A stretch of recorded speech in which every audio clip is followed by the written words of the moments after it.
What is going on, folks? I am Goat. Welcome back to Warframe Frame Builds. So we're here to talk about the Pixie Minx herself, Titania. Now, I love Titania. Okay, straight up love Titania. Titania is a very, very fun, very versatile frame that is pretty damn forgiving on doing stupid shit.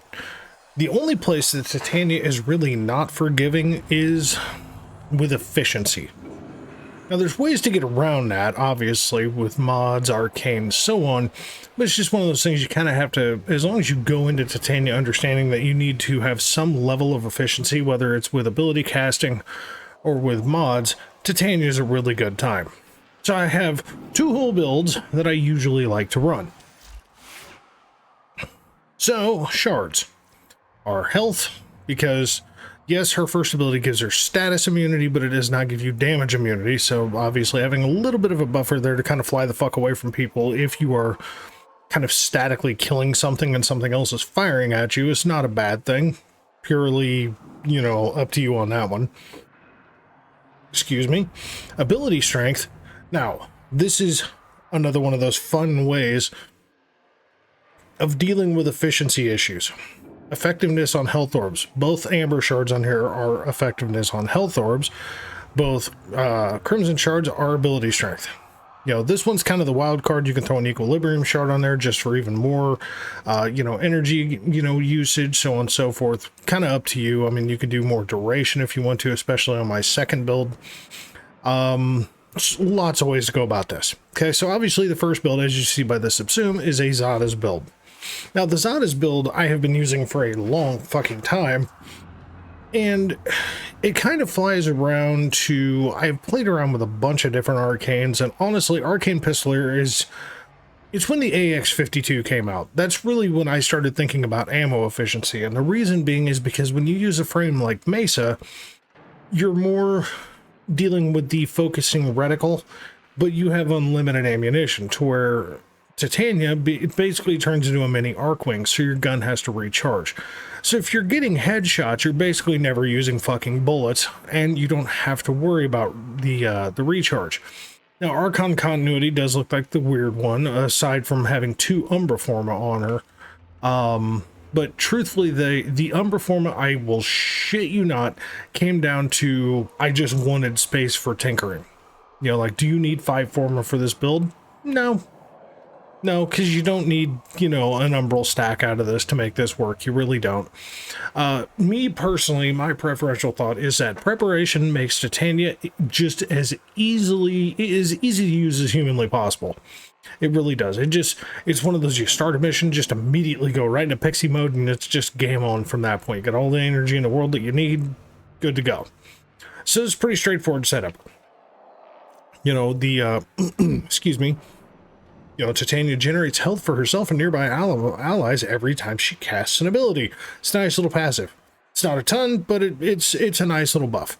Spellbind, you know, again, I've got her inverted, so it's quick tap, but basically the standard is hold to cast, and you can basically cast immunity on yourself. Okay? You cast it on the enemies, and they just kind of chuck their weapons and just float around like dum-dum babies, so it's a good time. Tribute is kind of the interesting one, okay? Tribute's definitely kind of the interesting one, because truthfully, Thorns is good, okay? Like, Entangle is okay, but giving yourself a flat 50% damage reduction, especially if you're like if you're in a survival, or let's say Plague Star, you're flying around doing Plague Star stuff, you know, Thorns is actually a pretty good one just to have a straight flat 50% damage reduction while you're flying around. So, you know, the Hemocide does something stupid or anything of the sort. Or if you're fighting against Lephantis, this is another actually funky little thing to use on some of the little crappy infested that get thrown around. Just use Thorns and you automatically get damage reduction. So when a big scythe fucker shows up, he's not whacking you near as hard. Lantern is the one that personally I think is much less useful. Basically, you can turn an enemy into a bomb, for lack of a better way to put it. But this is where I usually throw subsumes, and as you can see, I've got, you know, 5 fucking builds on here. The Vor with the squad was a test build after the new Vor rework. You know, flat Razor Wing build, Roar build, a Firefly build, and the Zada build. Now, the Zada and the Firefly are the ones that I usually go to. You know, and then, of course, Razor Wing is quite simply turned into a pixie. You use so much energy per second. There's little drones that fly around that do all 3 basic elements of very, very minimalistic bits of damage, and you get an evasion percentage, so that's a good time. So Zada is basically just here to amplify the damage for your Dex Pixia. Okay. The Firefly build is something that a lot more people are probably used to seeing, and this is probably a goofy version of doing this build, but it's just kind of my way of going about it. Now, the Firefly build focuses around 2 basic things. Thermal Sunder, inverted, so basically just heat, have a nice day. Actually, it may not, yeah, it might be inverted, I can't remember. But yeah, basically Thermal Sunder, cast heat, and the beauty is every time you cast an ability up to 4 times, you can basically increase your movement up to 100% faster. Now, you do have to be careful with this type of building, quite simply because you can bug through walls, floors, ceilings, be completely off the fucking map, and you are on a cooldown on using the unstuck feature, and it is something that definitely happens. Obviously, the build changes because, you know, we're using different arcanes. You know, like sure, I mean, could you still use arcane pistol here? Yeah, but the speed you're moving at the speed of Jesus Christ on running across a lake, so that's really just not much of a concern. Having just base damage increase on a singular headshot is a good time. Arcane Steadfast for obvious reasons, because we're not using Energize here, but we are using Equilibrium plus the 2 shards to allow more effectiveness on energy orbs. Yeah.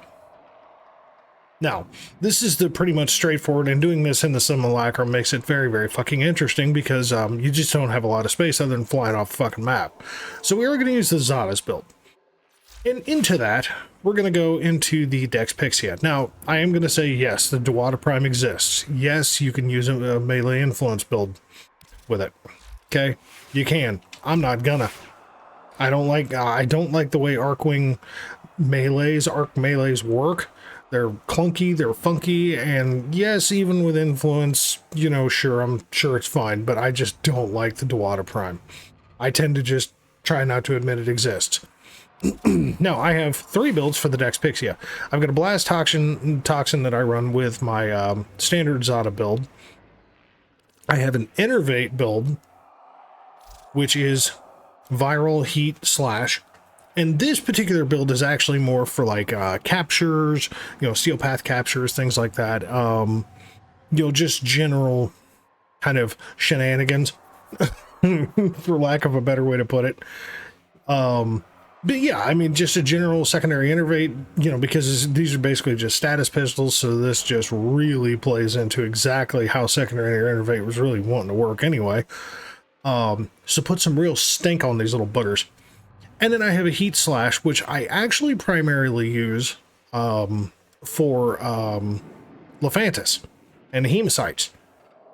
Because, and yes, still secondary innervate, but it's specifically just Heat Slash. So it's just a heat mod, it's the Karnus Slash mod. And yes, I would highly recommend on just about any fucking build to be running Anemic Agility, because otherwise your fire rate sucks, or you're going to have to use an arcane like Arcane Velocity in order to get a decent fire rate, because otherwise the fire rate for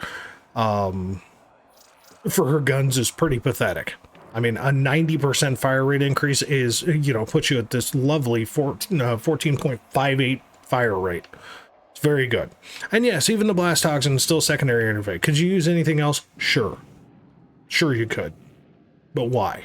Why not just add crit into the status that you're already doing and have a nice fucking day, right? So what we're going to show, like I said, is we're going to show the Zada build with the Blast Toxin, and it's just generally a really good fucking time. I don't know why the hell I just did that, but here we go. So.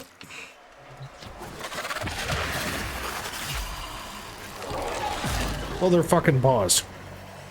I don't know why they're paused, but here, we'll just show this interaction. There, shoot him in the fucking face. You can obviously see bullets aren't being fucking used here, so. And yes, it spreads the fucking cooties, as you would expect Zada's Whisper to do. And you can see I'm only at 681 energy after flying around, casting abilities, doing everything else. Bingo bongo. Here. We'll even unpause them.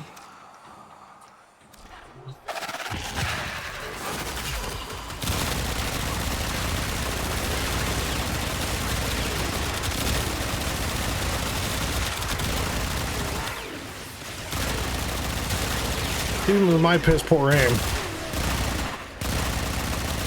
Excuse me. I mean, the ammo recharge rate really isn't terrible. I heard you, stupid.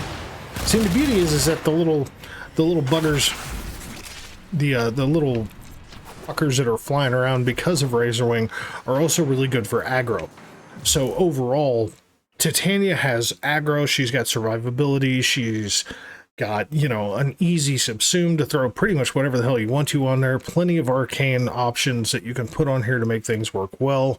If you want to just be IM speed, Firefly coupled with that thermal sunder setup is just redonkulous.